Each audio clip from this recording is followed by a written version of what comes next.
ये हम पर अटैक करता है तो हम भी क्या होगा? लेकिन क्या हुआ? अभी तो मैंने सिर्फ अपनी परछाई भेजी और तुम अभी से ही डर गए। फिर जब मैं सच में तुम्हारे सामने आऊंगा तब तो तुम उल्टे पांव भाग जाओगे। परछाई? कौन हो तुम? किसकी परछाई? अर्जुन, तुमसे तो जल्द ही मुलाकात होगी। तुम्हारे लिए ही तो आया हूं मैं, तुम्हें खत्म करने। हम जल्द ही मिलेंगे। इतना कहकर वो परछाई गायब हो गई। वो तो गायब हो गया। कौन था वो? मुझे लगता है ये वही राक्षस था जिसे नाग यक्ष के लोगों ने मुझे मारने के लिए बुलाया है। ये हमारी तरह कोई आम इंसान नहीं है। ये भी उन्हीं मायावी शक्तियों की तरह है जो हमें जंगल में मिले थे। सर, हमें जल्दी ही इससे लड़ने के लिए खुद को तैयार करना होगा। हम जल्द ही अंदर चलते हैं, तभी हमें पता चलेगा कि अभी बाहर क्या चल रहा है। पता नहीं उन लोगों ने अब तक क्या तबाही मचाई होगी। टीम एसओसी के अंदर गई, जहां पर अभी तक जो भी अटैक्स हुए हैं उनकी मॉनिटरिंग की जा रही थी।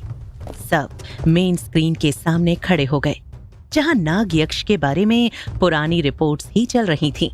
ये तो पुरानी रिपोर्ट्स हैं, तो क्या इतने दिनों तक उन लोगों ने कुछ नहीं किया? नहीं, क्योंकि शायद वो भी राक्षस को बुलाने के लिए इतने दिनों तक कोई रिचुअल कर रहे होंगे। तुम्हें कैसे पता कि उन्होंने उसे बुलाने के लिए कोई रिचुअल किया? मैंने पढ़ा है, ऐसी मायावी शक्तियां किसी खास रिचुअल और मंत्र की मदद से ही बुलाई जा सकती हैं। इसका मतलब नाग यक्ष के पास ऐसे कई और मंत्र हो सकते हैं। लेकिन अगर उनके पास पहले से ही ये मंत्र थे, तो वो अभी ये सब क्यों कर रहे हैं? इतने दिनों तक कुछ क्यों नहीं किया? हाँ, यही सबसे बड़ा सवाल है। किसी चीज ने उन्हें ट्रिगर किया है, कुछ तो हुआ है, लेकिन क्या? हमें यही पता लगाना होगा। लेकिन उससे पहले हमें इस राक्षस से निपटने का तरीका खोजना होगा। उसने कहा कि वो अर्जुन को मारने आया है और जल्द ही हमारे सामने आएगा। तो इससे पहले कि वो हम पर अटैक करे, हमें अच्छी तरह से प्रिपेयर होना होगा। लेकिन सर, हम उसकी शक्तियों के बारे में कुछ नहीं जानते। हमने तो उसे देखा भी नहीं है। हम कैसे खुद को तैयार करेंगे? और कैलाश जी ने क्या कहा था कि हमारी टीम में से ही कोई एक राक्षस है जो फ्यूचर में होने वाली बहुत बड़े डिस्ट्रक्शन का कारण बनेगा। हमें उसे भी तो ढूंढना है। विराज की बात सुन सब शांत हो गए और एक दूसरे को देखने लगे। वहीं दूसरी तरफ वो रेतीला दानव नाग यक्ष के लोगों से बोल रहा था। मैंने अर्जुन और उसकी टीम को देखा। वो सब तो अभी बच्चे हैं। उन्हें हराना मेरे बाएं हाथ का खेल है। नहीं, ऐसा नहीं है। आप उन्हें कमजोर समझने की गलती कभी मत करना। हमें भी यही लगा था कि हम बहुत आसानी से इंसानों पर कब्जा कर पाएंगे, लेकिन उस दिन अर्जुन के कहने भर से लोगों पर से हमारा वशीकरण खत्म हो गया। क्या मतलब? सिर्फ कहने भर से? क्या उसके पास चक्र विद्या है? हाँ, लेकिन अर्जुन को अभी अपनी इस शक्ति का आभास नहीं है। अगर ऐसा है तो इससे ज्यादा फर्क नहीं पड़ेगा। शक्ति रहने का तब तक कोई फायदा नहीं जब तक हमें उसका उपयोग करना नहीं आता। लेकिन हमारे पास कम समय है, क्योंकि अगर अर्जुन को अपनी शक्तियां ज्ञात हो गईं, तो हमारे लिए उसे हराना असंभव के बराबर हो जाएगा। समय खत्म होने से पहले हमें विकार को खोजना होगा, क्योंकि केवल वही है जो अर्जुन को हरा पाएगा। विकार? ये कौन है? जैसे प्रकृति ने इंसानियत को बचाने के लिए अर्जुन को चुना है, उसी तरह काली शक्तियों ने अर्जुन को हराने के लिए विकार को चुना। दोनों का जन्म एक ही समय पर हुआ और अभी भी दोनों साथ में हैं। हमें विकार को खोजकर उसे उसका मकसद याद दिलाना होगा। खोजना होगा मतलब? हम उसे कहां खोजेंगे? और दोनों साथ में हैं का क्या मतलब? सबको लग रहा है विकार को उसकी शक्तियों का आभास नहीं है, लेकिन ऐसा कुछ नहीं है। अगर उसे अपनी शक्तियां नहीं पता होती तो हम बड़ी आसानी से उसे ढूंढ लेते, लेकिन वो हमसे छुप रहा है। वो अर्जुन की टीम में शामिल हुआ और उस गुफा तक भी पहुंच गया। इससे ये तो पता चल गया कि वो भी आयाम यंत्र पाना चाहता है। इसका मतलब विराज ही विकार है? नहीं, विकार कोई भी हो सकता है, औरत मर्द कोई भी। इधर नाग यक्ष के लोग और रेतीला राक्षस विकार को खोजने का प्लान डिस्कस कर रहे थे। और उधर नायरा हॉल में तेजी से चलते हुए दिखाई दे रही थी। उसके चेहरे पर स्ट्रेस साफ दिख रहा था। अब और नहीं छिपा सकती, सबको बताना ही होगा कि मेरे साथ क्या हो रहा है। नायरा तेज कदमों से आगे बढ़ने लगी, लेकिन तभी उसके कदम लड़खड़ाने लगे। उसे अचानक अपने सामने सब कुछ धुंधला सा लगने लगा। ये क्या हो रहा है? उसके सामने अंधेरा छाने लग गया और एक फ्लैश के साथ उसके कॉन्शियस माइंड में एक सीन इमर्ज होने लगा। सामने उसके पिता खड़े थे, बिल्कुल इमोशनलेस। तेरी जिंदगी बेकार है नायरा, तू एक लूजर है हमेशा से, तू कभी कुछ नहीं कर पाएगी। नहीं पापा, ऐसा मत कहो। नायरा की सांसें तेज हो रही थीं। वो लड़खड़ाने लगी थी, गिरने ही वाली थी कि तभी अचानक विराज ने उसे पकड़ लिया और गिरने से बचा लिया। नायरा, क्या हुआ तुम्हें? विराज ने उसे संभाला और धीरे से आराम से उसके कमरे में बिस्तर पर लिटा दिया। नायरा, मुझे नहीं पता तुम किस बात को लेकर परेशान थी और अचानक बेहोश होने लगी, लेकिन स्ट्रेस मत लो, सब ठीक हो जाएगा। अभी फिलहाल तुम बस आराम करो, किसी चीज की जरूरत हो तो बुला लेना। विराज ने उसे ब्लैंकेट उढ़ाया और नायरा हल्की सिसकियों के बीच बिस्तर पर लेट गई। मैं बेकार नहीं हूँ, मैं कुछ भी कर सकती हूँ। विराज उसे ध्यान से देखने लगा और कमरे से बाहर निकल गया। विराज ने दरवाजा बंद कर दिया और जैसे ही वो मुड़ा, अर्जुन हॉलवे में आता दिखाई दिया। अर्जुन के चेहरे पर उलझन साफ दिख रही थी। उसकी नजर नायरा के कमरे के दरवाजे पर गई। जब काली ने नायरा का चेहरा लिया था, तब मैं उसे क्यों नहीं रोक पाया? मेरा हाथ क्यों रुक गए? अर्जुन नायरा के दरवाजे को कुछ पलों तक देखता रहा और अपने ही ख्यालों में खोया रहा। क्या हुआ अर्जुन? मुझे समझ नहीं आ रहा। जब काली ने नायरा का रूप लिया, मैं कुछ कर क्यों नहीं पाया? हम सब पर उसका असर हो रहा है, सिर्फ तुम पर नहीं।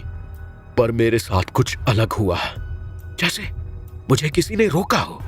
तुम अकेले नहीं हो अर्जुन, हम सब इस लड़ाई का हिस्सा हैं। अर्जुन एक पल के लिए सोचने लगा और फिर उसने नायरा के दरवाजे की तरफ एक आखिरी नजर डाली और वहां से निकल गया। नायरा बिस्तर पर लेटी थी। उसके चेहरे पर तनाव की लकीरें साफ दिख रही थीं। उसकी आंखों में चिंता और उसके पिता की आवाज बार बार गूंज रही थी। तेरी जिंदगी बेकार है नायरा, तू एक लूजर है। मैं बेकार नहीं हूँ, मैं ये साबित करके रहूंगी। वो धीरे धीरे अपनी आंखें बंद करने लगी, लेकिन उसके भीतर अब भी उथल पुथल मची हुई थी। अर्जुन नायरा के कमरे से दूर जाते हुए दिखा। उसकी चाल धीमी थी और वो कंटिन्यूअसली अपने सवालों में खोया हुआ लग रहा था। नायरा को काली ने क्यों चुना? क्या उसके पास कोई खास शक्ति है जिसे हम नहीं जानते? थोड़ी देर में अर्जुन की नजरें विराज की तरफ देखने लगी।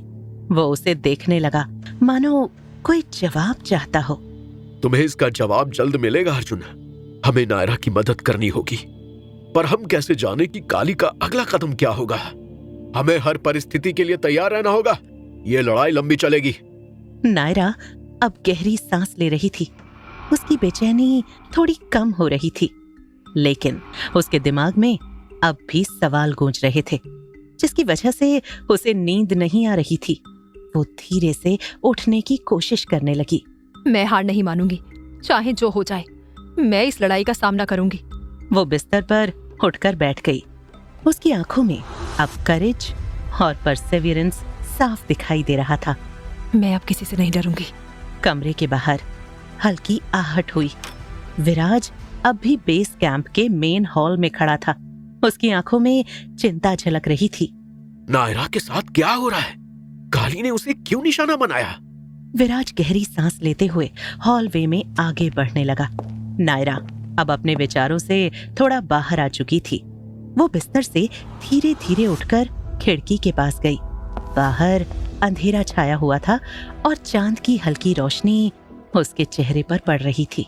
काली, तुमने मुझे कमजोर समझा, लेकिन अब मैं तुम्हारा सामना करूंगी। अब वक्त आ गया है अपने आप को प्रूव करने का।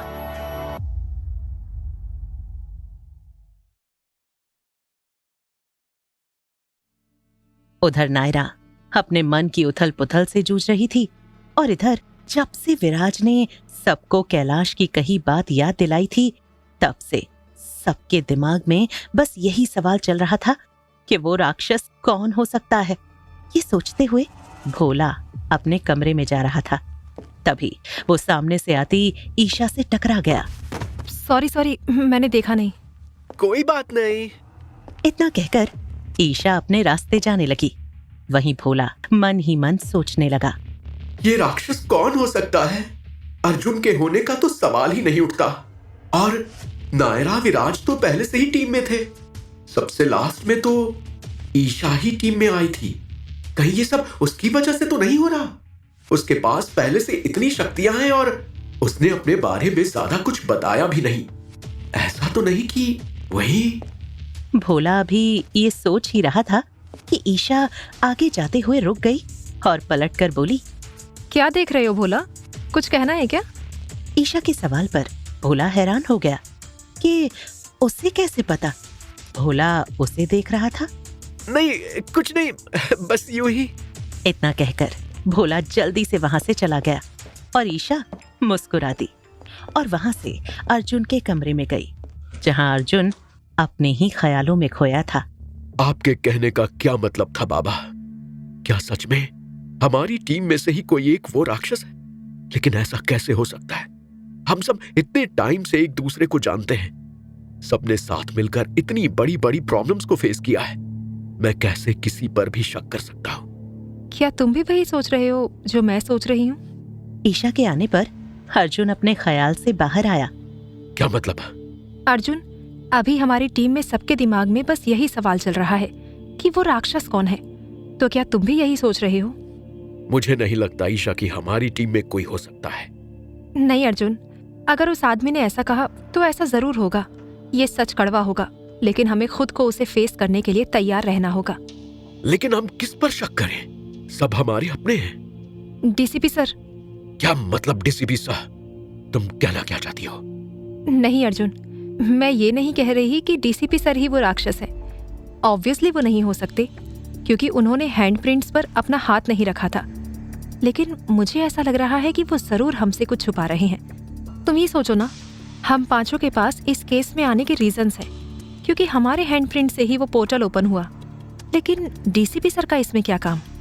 नहीं ईशा, तुम उन पर ऐसे शक नहीं कर सकती।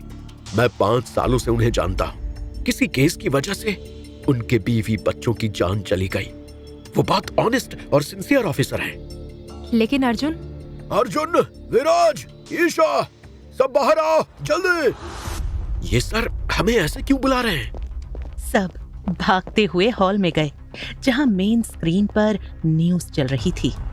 ब्रेकिंग न्यूज, कोलकाता के किसी स्कूल के पास एक जायंट क्रीचर को देखा गया है जो वहां के बच्चों पर हमला कर रहा है। आसपास अफरा तफरी मच गई है और अभी तक पुलिस भी उस जायंट क्रीचर को रोक नहीं पाई है।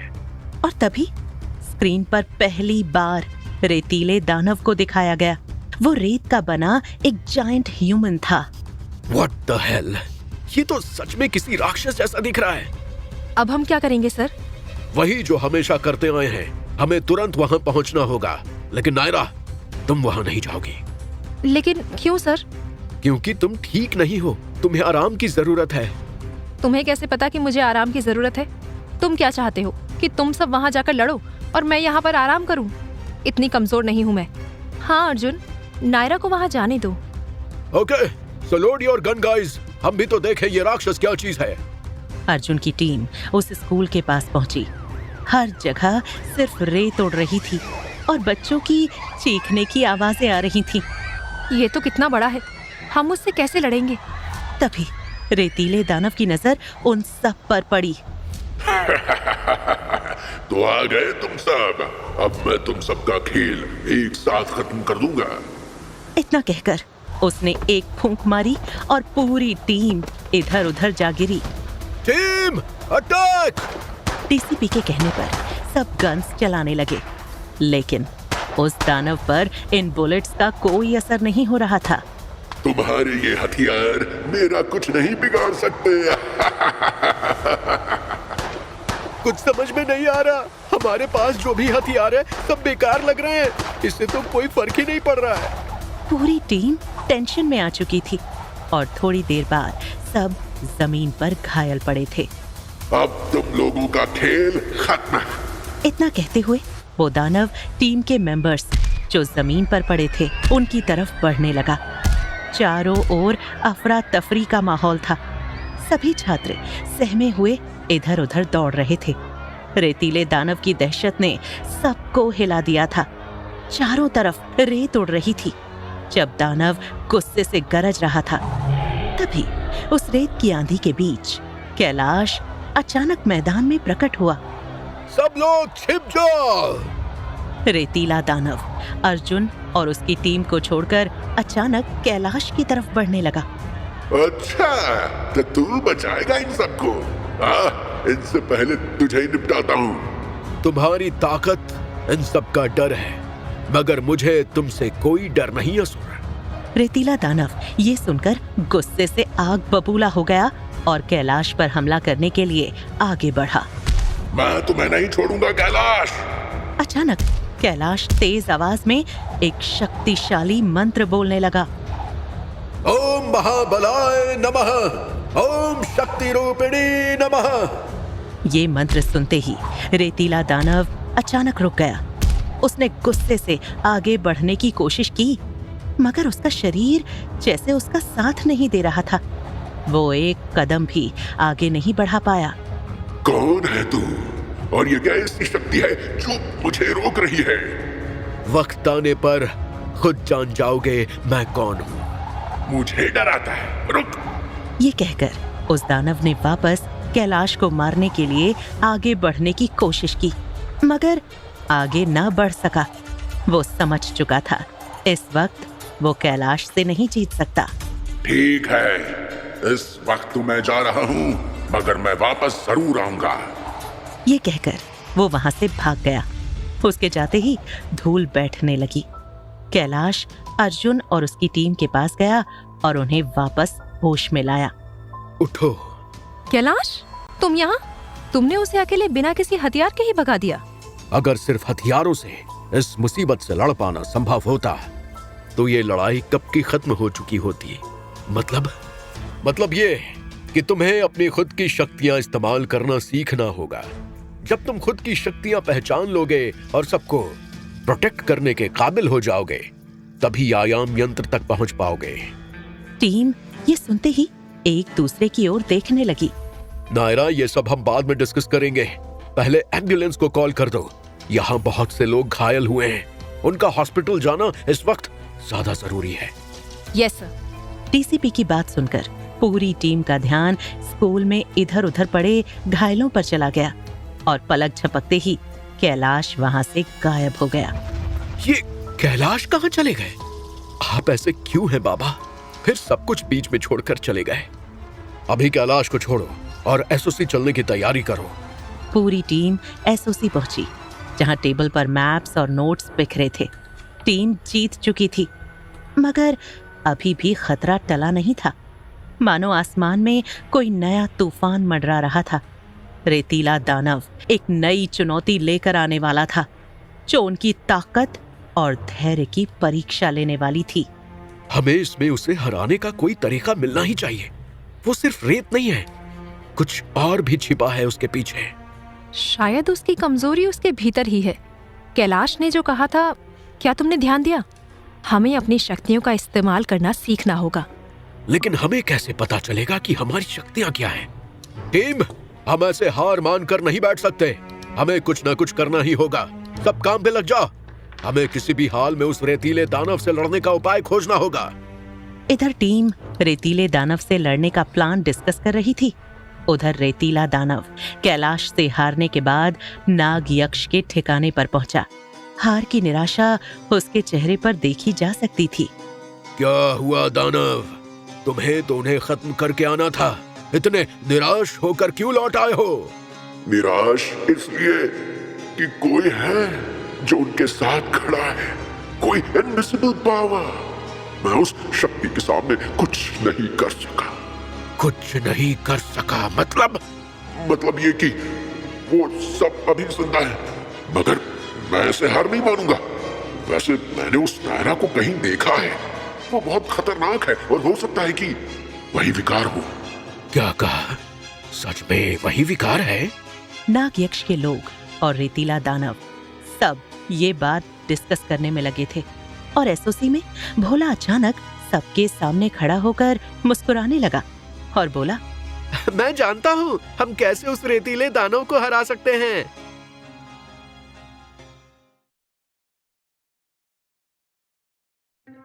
भोला सबसे बोलता है कि उसके पास रेतीले दानव को हराने का उपाय है।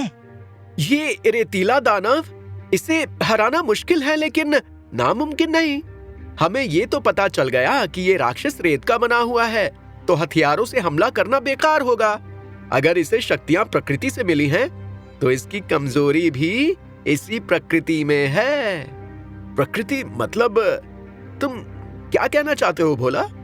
सीधी बात है, रेतीला दानव मिट्टी का बना हुआ है, इसलिए हमें उसके खिलाफ पानी और हवा का इस्तेमाल करना होगा। पानी और हवा? लेकिन हम उसे हराने के लिए इन चीजों का इस्तेमाल कैसे कर सकते हैं? वो मिट्टी से बना हुआ है, तो पानी मिट्टी को कमजोर करेगा और हवा उसके रूप को बिखेर कर रख देगी, तभी जाकर हम उसे मार पाएंगे। वो तो ठीक है भोला, लेकिन उस राक्षस की तरह हमारे अंदर ऐसी शक्तियां नहीं है कि हम पानी या हवा को कंट्रोल कर सके। लेकिन बाकी शक्तियां तो है ना। हम जो जंग लड़ रहे हैं वो केवल हथियारों से नहीं जीता जा सकता। उसके लिए सही माइंडसेट, यूनिटी और प्रॉपर प्लानिंग की जरूरत होगी। हाँ, भले ही हम हवा और पानी को डायरेक्टली कंट्रोल नहीं कर सकते, लेकिन इनडायरेक्टली तो कर सकते हैं ना। हमें कोई ऐसा ही वेपन बनाना होगा जिसमें ऐसी कैपेबिलिटीज हो। हाँ, बस एक बार इस रेतीले राक्षस का चैप्टर क्लोज हो जाए, फिर हमें उस इंसान को भी ढूंढना होगा जिसके बारे में कैलाश ने बताया था। डीसीपी की बात सुनकर नायरा को अपने साथ हो रही सारी चीजें याद आने लगी और वो अचानक से बोली, मुझे आप सबको कुछ बताना है। क्या बताना है नायरा? मेरे साथ कुछ अजीब हो रहा है। अजीब? क्या अजीब? पहले जब अर्जुन अपने विजन्स के बारे में बताता था तो मुझे सब मजाक लगता था, लेकिन अब खुद मेरे साथ वैसी चीज हो रही है। क्या मतलब वैसी चीजें हो रही हैं? क्या तुम्हें भी विजन्स आ रहे हैं? हाँ, जब से हम उस छलावा बाजार से निकले हैं तब से मुझे जानवरों की भाषा समझ आने लगी है। ऐसा लगता है जैसे कोई मुझे कुछ बोल रहा है। मेरे दिमाग से आवाज आती है जो मुझे बोलती है कि मेरे पास मैजिकल पावर्स हैं और मुझे उनका यूज करना चाहिए। पावर्स? ये तुम क्या कह रही हो नायरा? ऐसा कैसे हो सकता है? मुझे भी कुछ समझ नहीं आ रहा विराज। मुझे लग रहा है जैसे मेरे अंदर कुछ हो रहा है। मेरा मन बहुत परेशान है, मुझे बहुत गुस्सा भी आ रहा है और ऐसा लग रहा है जैसे मैं कुछ गलत कर दूंगी। मुझे लगता है। क्या लगता है तुम्हें? मुझे लगता है कि उस आदमी ने जिस राक्षस की बात की वो मैं ही हूँ। ऐसा कुछ नहीं है नायरा, तुम ज्यादा सोच रही हो। नहीं ईशा, पूरी टीम में सिर्फ मेरे साथ ही ऐसा क्यों हो रहा है? वो आवाज मुझे कुछ गलत करने के लिए कह रही है और शायद कुछ समय बाद मैं बुरी बन जाऊंगी। इसलिए मैं चाहती हूँ कि तुम लोग अभी मुझे मार दो। बकवास बंद करो नायरा, ऐसा कुछ नहीं है। तुम अकेली नहीं हो जिसके पास पावर्स हैं। मेरे साथ भी ऐसा कई बार हुआ है। हम पांचों ने उन प्रिंट्स पर हाथ रखा था। इसका मतलब हम पांचों में से कोई भी नॉर्मल नहीं है। लेकिन इसका मतलब ये नहीं है कि तुम राक्षस हो। तुम ये कैसे कह सकते हो अर्जुन? अगर कल को मेरी वजह से हमारी टीम में किसी को कुछ हो गया तो? अर्जुन नायरा की तरफ बढ़ा और बोला, तो क्या इस वजह से हम अभी तुम्हें मार दें? ये क्या लॉजिक हुआ नायरा? तुम वो राक्षस नहीं हो सकती। तुम ऐसा कैसे कह सकते हो? अर्जुन एक कदम और आगे बढ़ा। वो अब नायरा के बिल्कुल सामने खड़ा था। क्योंकि तुम एक अच्छी इंसान हो, तुम बुरी नहीं हो सकती नायरा। हमें कुछ ना हो इस वजह से श्योर ना होते हुए भी तुम खुद को मारने के लिए बोल रही हो, और यही इस बात का सबसे बड़ा सबूत है। तुम्हारे साथ क्या हो रहा है मैं समझ सकता हूं, लेकिन मेरा यकीन करो, मैं सब ठीक कर दूंगा। नायरा के साथ पूरे टीम मेंबर्स अर्जुन की बात सुनकर शांत हो गए। जब अर्जुन को रियलाइज हुआ कि उसने अभी क्या कहा, तो वो बोला, मेरा मतलब हम सब मिलकर इस प्रॉब्लम का सलूशन निकालेंगे। हम एक टीम है और हम आखिर तक लड़ेंगे। तुम नहीं समझ रहे हो अर्जुन, यहाँ कोई मेरी बात नहीं समझ रहा। मैं आप सबके लिए खतरा हूँ। नहीं नायरा। विराज नायरा को समझाने के लिए आगे बढ़ा ही था कि नायरा ने गुस्से में उसकी तरफ अपना हाथ बढ़ाया और सब ये देखकर हैरान हो गए कि नायरा के हाथ से वही क्रीपर्स बाहर निकलने लगे जो जंगल में थे। उन क्रीपर्स ने विराज को जकड़ लिया। नायरा! अभी जो भी हुआ वो देखकर नायरा एकदम हैरान हो गई और घुटनों के बल जमीन पर बैठकर रोने लगी। भोला, जल्दी अपने त्रिशूल से उन क्रीपर्स को हटाओ। भोला ने विराज के ऊपर से उन क्रीपर्स को हटाया, लेकिन तब तक विराज बेहोश हो चुका था। ये बेहोश हो चुका है। लगता है ये और भी ज्यादा जहरीली बेलें थी। सर, हम विराज को उसके कमरे में ले चलते हैं और वहाँ मैं इसे वो जड़ी बूटी लगाता हूँ। इतना कहकर भोला और डीसीपी विराज को उठाकर उसके कमरे में ले गए। इधर नायरा का चेहरा भी पसीने से भीगा हुआ था। उसकी सांसें ऊपर नीचे होने लगी और इसी बीच ईशा उसकी नसों में धीरे धीरे एक इंजेक्शन लगा रही थी। इंजेक्शन लगते ही नायरा की आंखें बंद होने लगी और वो बेहोश हो गई। कमरे में बाकी सब हैरान होकर ईशा की तरफ देखने लगे। ईशा, ये क्या कह रही हो? तुम्हें सच बताने का समय आ गया है। कैसा सच? मैं नायरा को काफी समय से बेहोश रख रही थी। उसके बार बार बेहोश होने का कारण मैं ही थी। क्या? लेकिन क्यों? तुम सबको याद होगा, जब हम पहली बार छलावा बाजार में गए थे, नायरा एक चिड़िया के रूप में ट्रांसफॉर्म हो गई थी। उस दिन वो मरते मरते बची थी, लेकिन तभी उसे कुछ नई शक्तियां भी मिली, जैसे मुझे उस हादसे के बाद टेलीकिनेसिस की शक्ति मिली थी। तुम्हें ऐसा क्यों लगा कि उसे बेहोश रखना जरूरी था? क्योंकि नायरा के साथ कुछ और हो रहा है। वो इन शक्तियों को समझ नहीं पा रही है और मुझे डर था कि वो इन पर नियंत्रण खो देगी, या शायद कुछ और भी हो रहा है जिसे हम समझ नहीं पा रहे। कमरे में खामोशी छा गई। ईशा की बात सुनकर सभी गहरी सोच में पड़ गए। लेकिन नायरा, वो राक्षस नहीं हो सकती। वो हमें नुकसान नहीं पहुंचा सकती। मैं भी यही मानती हूँ। नायरा कोई राक्षस नहीं है, लेकिन हमें सावधान रहना होगा। उसकी शक्तियाँ हमारे दुश्मन का निशाना बन सकती हैं। ईशा की ये बात सुनकर सभी को थोड़ी राहत महसूस हुई। कमरे का तनाव थोड़ा कम हुआ। भोला उठा और डीसीपी के साथ उस दानव का सामना करने की तैयारी करने के लिए दूसरे कमरे में जाने लगा। अर्जुन, तुम कुछ परेशान लग रहे हो। सब ठीक तो है ना? हाँ, सब ठीक है। बस ये सब जो हो रहा है उसी के बारे में सोच रहा था। अर्जुन और ईशा एक कोने में बैठकर बातें कर रहे थे। अर्जुन काफी परेशान था, लेकिन कह नहीं पा रहा था किसी से। मगर ईशा के इंसिस्ट करने पर उसने कहा, हमें ये सब कैसे हैंडल करना है ईशा? हर दिन कुछ नया सामने आ जाता है। हम धीरे धीरे सही रास्ते पर पहुंच रहे हैं। पहले नायरा की हालत, फिर ये दानव। हमें हर कदम सोच समझ कर उठाना होगा। ईशा, एक बात बतानी थी। मुझे लगा ही था तुम्हारे मन में कुछ चल रहा है। बताओ, क्या बात है? वो एक्चुअली मुझे कुछ समय से अजीब से विजन्स आ रहे हैं कृष्णा के, जैसे वो मुझे कुछ दिखाने की कोशिश कर रहे हो। विजन? लेकिन अर्जुन, क्या तुम सच में उन विजन पर भरोसा कर सकते हो? मुझे नहीं पता। वो इतने वास्तविक लगते हैं जैसे कृष्णा खुद मुझे चेतावनी दे रहे हो। देखो अर्जुन, हमें अपनी शक्तियों पर भरोसा करना सीखना होगा, लेकिन इसका ये मतलब नहीं कि हर विजन पर भरोसा कर लो। कई ऐसी शक्तियां हैं जो तुम्हारे सबकॉन्शियस तक पहुंच सकती हैं, तुम्हें भ्रमित कर सकती हैं, या फिर आयाम यंत्र का पता लगाने के लिए तुम्हारे मन से खेल सकती हैं। तुम्हारा मतलब है कोई मेरे दिमाग के साथ खेल रहा है? हमें यही मानकर चलना होगा। हमें हर मोड़ पर सावधान रहना होगा। तुम जो भी महसूस कर रहे हो वो सच हो सकता है, या फिर कोई और तुम्हें भटकाने की कोशिश भी कर सकता है। इसलिए हमें किसी भी विजन पर आंख बंद करके भरोसा नहीं करना चाहिए। अर्जुन ये सुनकर गहरे विचारों में डूब गया। उसे अब समझ नहीं आ रहा था कि जो विजन उसे दिख रहे थे वो सच थे या उसके साथ कोई खेल खेला जा रहा था। कृष्णा के संदेश या फिर किसी अदृश्य ताकत का खेल। अर्जुन की आंखों में चिंता और उलझन साफ झलक रही थी। क्या ईशा सच कह रही है? क्या सच में कोई मेरे दिमाग के साथ खेल रहा है इतने टाइम से? भोला डीसीपी के साथ खड़ा था। तैयारी पूरी है, लेकिन इस दानव से जीतना इतना आसान नहीं होगा। हमें इसके हर कदम पर नजर रखनी होगी।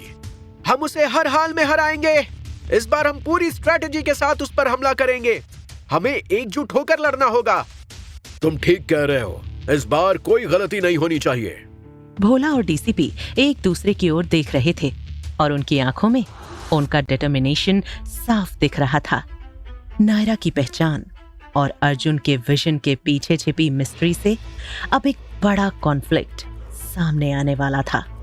क्या सच में अर्जुन को भगवान कृष्णा के विजन्स आते थे? ईशा को इतनी सारी चीजें कैसे पता थीं? क्या ये लोग सच का पता लगा पाएंगे?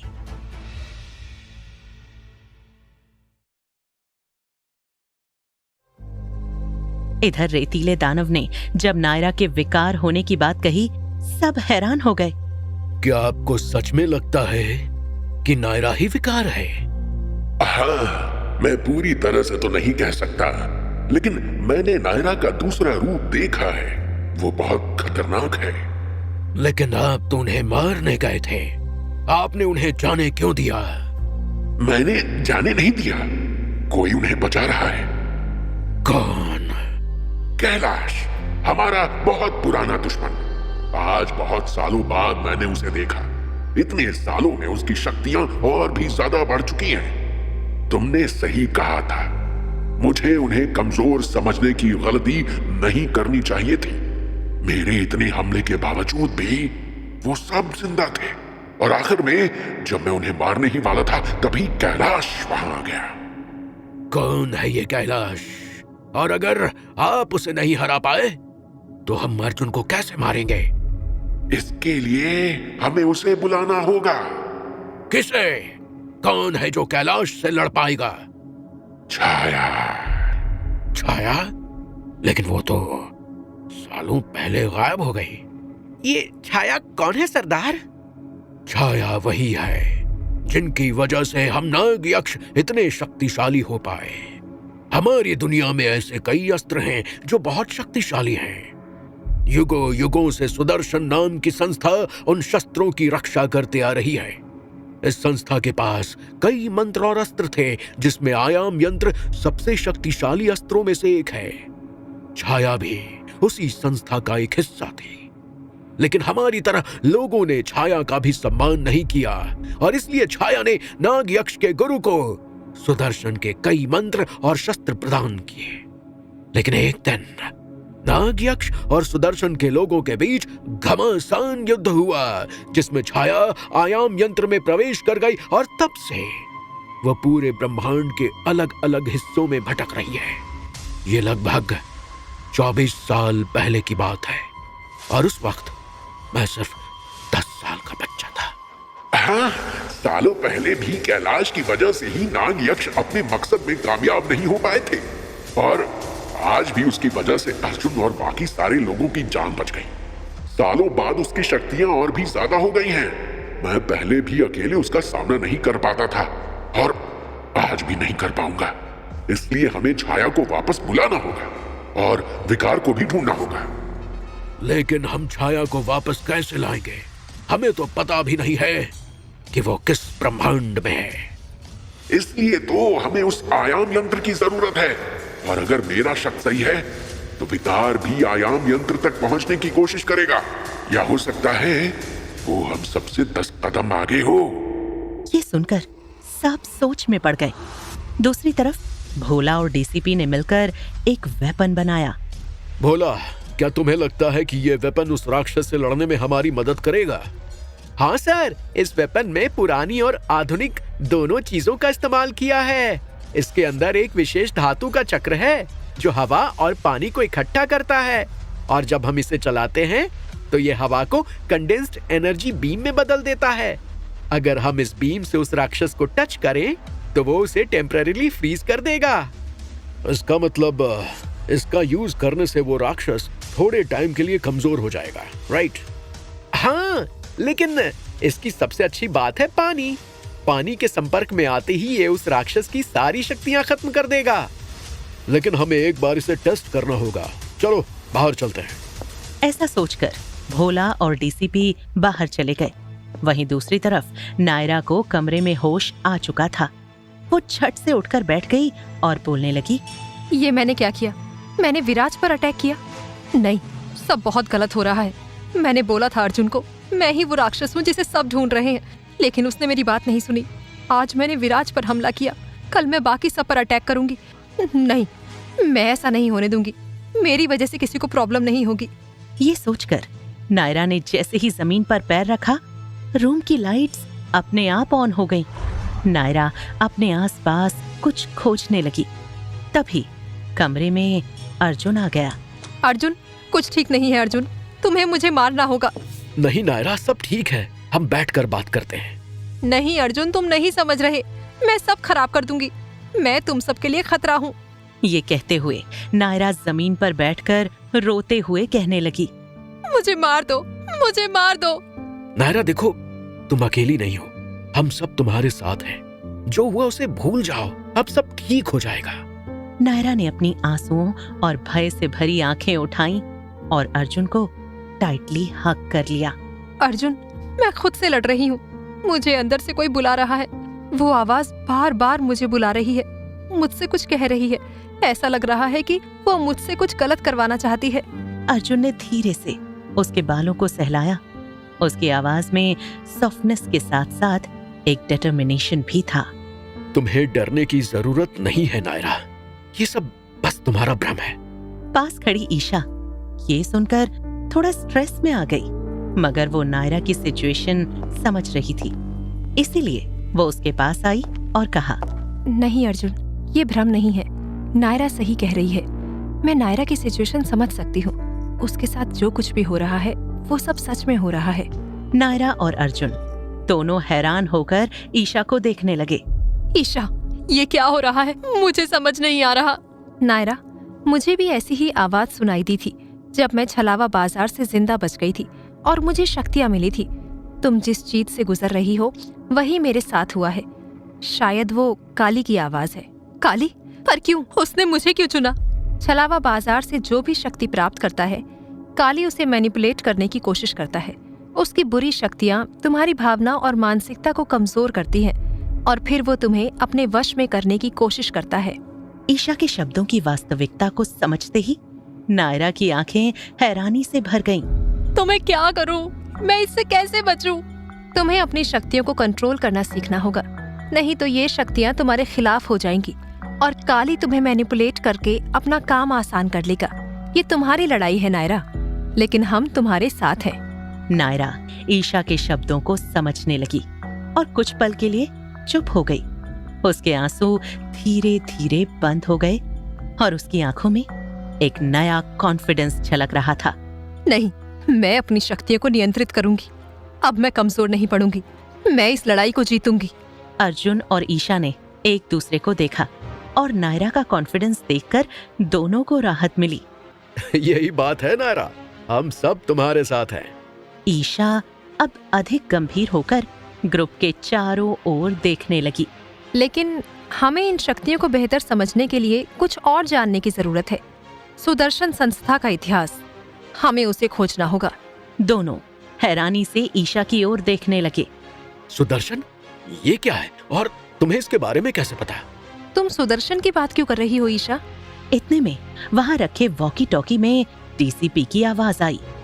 सारे टीम मेंबर्स जल्दी बाहर आएं। Yes sir.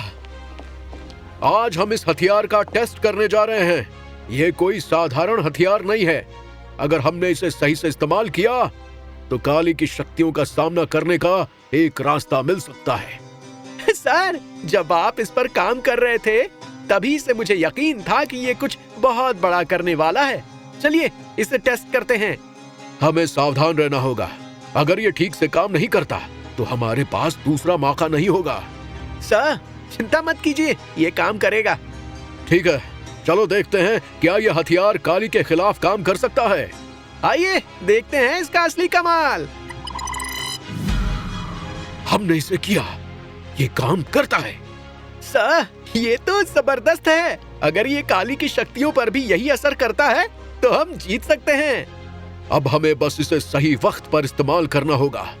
काली के खिलाफ ये हमारा सबसे बड़ा हथियार है। सभी उस वेपन को देखकर काफी कॉन्फिडेंट थे, मगर अर्जुन के मन में अभी भी सुदर्शन को लेकर सवाल चल रहे थे और उसने कहा, ईशा, तुमने बताया नहीं कि ये सुदर्शन क्या है और तुम उसके बारे में कैसे जानती हो? क्या भोला द्वारा बनाए गए वेपन की मदद से सब रेतीले दानव से लड़ पाएंगे? ईशा को सुदर्शन संस्था के बारे में कैसे पता? कौन है ईशा और वो क्या छुपा रही है? ईशा ने जैसे ही सुदर्शन संस्था का नाम लिया, सब हैरान रह गए। सुदर्शन, ये क्या है ईशा? ये कहानी कई युगों पुरानी है अर्जुन। सुदर्शन सोसाइटी हमेशा से कुछ पावरफुल चीजों को प्रोटेक्ट करती आ रही है। उनका काम था पृथ्वी की इन चीजों का गलत हाथों में जाने से बचाना। उस समय सुदर्शन सोसाइटी को दो सबसे पावरफुल लोग, छाया और कैलाश, सोसाइटी के लीडर के लेफ्ट और राइट हैंड थे। दोनों इक्वली पावरफुल थे। इतने सालों से वो इंसानों को नाग यक्ष से बचाते आ रहे थे। अगर इतने सालों से वो इंसानों की रक्षा कर रहे थे तो फिर अचानक ऐसा क्या हुआ जो नाग यक्ष इतने पावरफुल हो गए और सुदर्शन सोसाइटी गायब हो गई? ये सब छाया की वजह से हुआ। जब नाग यक्ष के लीडर ने कैलाश को अगला लीडर बनाने का फैसला किया तो छाया के अंदर जलन पैदा हुई। उसे ये बात बिल्कुल पसंद नहीं आई। छाया आयाम यंत्र को पाना चाहती थी और उस यंत्र को पाने के लिए उसने नाग यक्षों को कई मंत्र और वेपन्स दिए। इसी वजह से नाग यक्ष पावरफुल बन गई। फिर एक दिन छाया ने नाग यक्ष के साथ मिलकर सुदर्शन सोसाइटी पर हमला किया। उस दिन सब कुछ बदल गया। उस हमले में सुदर्शन सोसाइटी के लीडर मारे गए। कैलाश आयाम यंत्र की मदद से दूसरे ब्रह्मांड में चला गया और जब छाया ने उसका पीछा करने की कोशिश की तो वो टाइम लूप में फंस गई। Time loop? हाँ, टाइम लूप। सब कहते हैं कि आज भी छाया एक ब्रह्मांड से दूसरे ब्रह्मांड में भटक रही है और केवल आयाम यंत्र ही वो चाबी है जिससे छाया वापस आ सकती है। उस हमले में सुदर्शन सोसाइटी के सारे लोग मारे गए। छाया ने जो भी मंत्र नाग यक्ष को दिए उसे सीखने में उन्हें इतने साल लगे और आज जब वो पावरफुल हो गए तो उन्होंने इंसानों को अपने वश में करना शुरू कर दिया। इसका मतलब छाया की वजह से ही इन सब की शुरुआत हुई थी। और अगर मतलब कैलाश जी ने आयाम यंत्र का यूज किया था, इसका मतलब उन्हें पता है कि आयाम यंत्र कहाँ है। हाँ, इसीलिए मैं कह रही थी कि वो जो भी बोलेंगे सच बोलेंगे। सब अभी बात कर रहे थे, तभी विराज पीछे से आया और बोला, लेकिन तुम्हें ये सब कैसे पता ईशा? विराज को वहां देख सब हैरान रह गए। भोला ने जो जड़ी बूटी उसे लगाई थी उसकी वजह से विराज अब पूरी तरह से ठीक था। विराज सबके बीच आया और ईशा की तरफ देखकर सवाल करने लगा। सुदर्शन सोसाइटी, कैलाश, छाया, नाग यक्ष, तुम्हें इन सब के बारे में कैसे पता? हम में से तो किसी को कुछ भी नहीं पता। और अगर तुम्हें सारी चीजें पता थी तो तुम इतने दिनों से चुप क्यों थी? हमें पहले क्यों नहीं बताया? हम सबने जब से कैलाश को देखा था तब से हम कंफ्यूज थे कि वो कौन है, और तुमने सच जानते हुए भी हमसे सब कुछ छुपाया। क्यों ईशा? तुम्हें ये सब कैसे पता? क्योंकि मैंने ये सब अपनी आंखों के सामने होते हुए देखा है विराज। क्या मतलब आंखों के सामने? मैं सुदर्शन सोसाइटी के लीडर की बेटी हूँ। मेरे बाबा ही उस सोसाइटी के लीडर थे। तब मैं केवल 3 साल की थी। जब हमारी सोसाइटी पर हमला हुआ तब बाबा ने मुझे कई पुरानी किताबें एक बैग में करके दी और मुझे भाग जाने के लिए कहा। मैं वहां से भाग गई और उस दिन मैंने आखिरी बार अपने लोगों को देखा था, अपने बाबा को देखा था। ये सब कहते हुए ईशा की आंखों में आंसू आ गए, लेकिन उसने अपने आंसू पोंछते हुए कहा, और तब से मुझे किसी पर भी भरोसा नहीं है। 3 साल की उम्र में जब मैं खुद को नहीं संभाल पा रही थी तब मैंने उस बैग को संभाला और ये सारी बातें भी मुझे उस बैग में मिली डायरी से पता चली जिसमें बाबा ने सारी बातें लिखी थी। मैं भी उस आयाम यंत्र को ढूंढने के लिए ही जंगल में गई थी और वो टीम जो मेरे साथ गई वो मेरी ही टीम थी। लेकिन उसके बाद क्या हुआ ये तुम सब जानते हो। ऐसा नहीं है कि ये सब छुपाकर मैं तुम लोगों को नुकसान पहुंचाना चाहती थी, लेकिन मुझे। इतना कहकर ईशा चुप हो गई। लेकिन तुम्हें डर था कि कहीं हम सब भी तुम्हें धोखा ना दे दें। भोला की आवाज सुन सबने उस तरफ देखा तो भोला और डीसीपी वहां खड़े ईशा की सारी बातें सुन रहे थे। हाँ, इसके अलावा मेरे मन में कुछ नहीं था। अच्छा, यानी कैलाश मेरे पिता हैं, इसलिए मेरे साथ ये सब हो रहा है। उसने इस बात को शेयर करने की इच्छा को दबाया और गुस्से से अपनी मुट्ठियां भींच लीं। अगर मैंने ये बात किसी को बताई तो सब गड़बड़ हो जाएगा। मुझे नहीं पता कि हमारे बीच वो राक्षस कौन है जो नाग यक्ष के लोगों से मिला हुआ है। राक्षस टीम का कोई भी मेंबर हो सकता है। बेहतर यही है कि मैं चुप रहूं और सही वक्त आने तक यूं ही अपना काम करता रहूं। अब वक्त आ गया है टीम, हमें उस रेतीले दानव का सामना करना है। क्या आप सभी तैयार हैं? Yes sir. क्या हुआ अर्जुन, तुम तैयार नहीं हो या कुछ और ही चल रहा है तुम्हारे दिमाग में? कुछ नहीं सर, बस ऐसे ही कुछ सोच रहा था। क्या सोच रहे हो अर्जुन? ज्यादा कुछ नहीं सर, बस विराज के बारे में सोच रहा था। नायरा के हाथ से निकले उन बेलों की वजह से अभी भी वो बेहोश पड़ा है।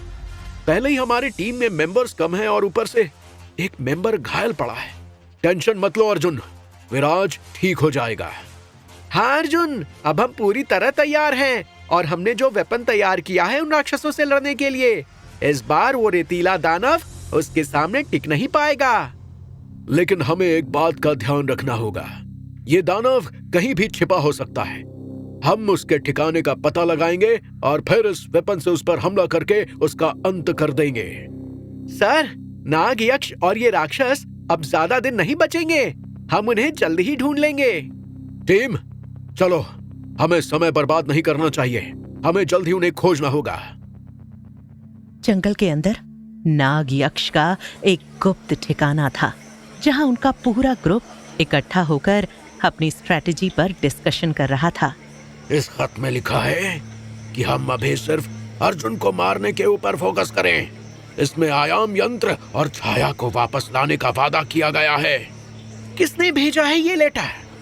मुझे लगता है ये कोई और नहीं, खुद विकार ने ही भेजा होगा। जरूर ये उसी का काम है।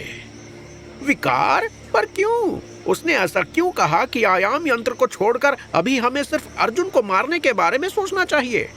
क्योंकि विकार जानता है कि अर्जुन वो कड़ी है जो हमारी सारी योजनाओं को बर्बाद कर सकता है। उसे जीवित रहने देना हम सबके लिए खतरा है। तो हमें उसे ढूंढ कर खत्म करना होगा और फिर विकार हमारी मदद करेगा। बिल्कुल, अर्जुन को खत्म करना हमारी पहली प्रायोरिटी होनी चाहिए। इधर नाग यक्ष अपनी स्ट्रेटजी डिस्कस कर रहे थे, उधर अर्जुन और पूरी टीम एक टेबल के चारों ओर बैठे थे। कमरे में हल्की रोशनी और तनाव का माहौल था, क्योंकि वो अपने अगले कदम पर चर्चा कर रहे थे। नाग यक्ष और वो दानव कहाँ हैं? इसका हमें कोई सुराग नहीं है, लेकिन हमें उन्हें ढूंढना ही होगा। लेकिन हम कहाँ से शुरू करेंगे? उनके ठिकाने के बारे में हमें कुछ नहीं पता। हमें सुराग ढूंढने होंगे नायरा, वो हमारे चारों ओर हैं। हमें बस ध्यान से देखना है, हमें जरूर कोई ना कोई सुराग मिलेगा। और जो भी हो, हमें जल्दी करना होगा। वो भी हम पर नजर रखे हुए होंगे। दरवाजे पर किसी ने दस्तक दी। सबने उसकी तरफ देखा और दरवाजे से भोला अंदर एंटर होने लगा।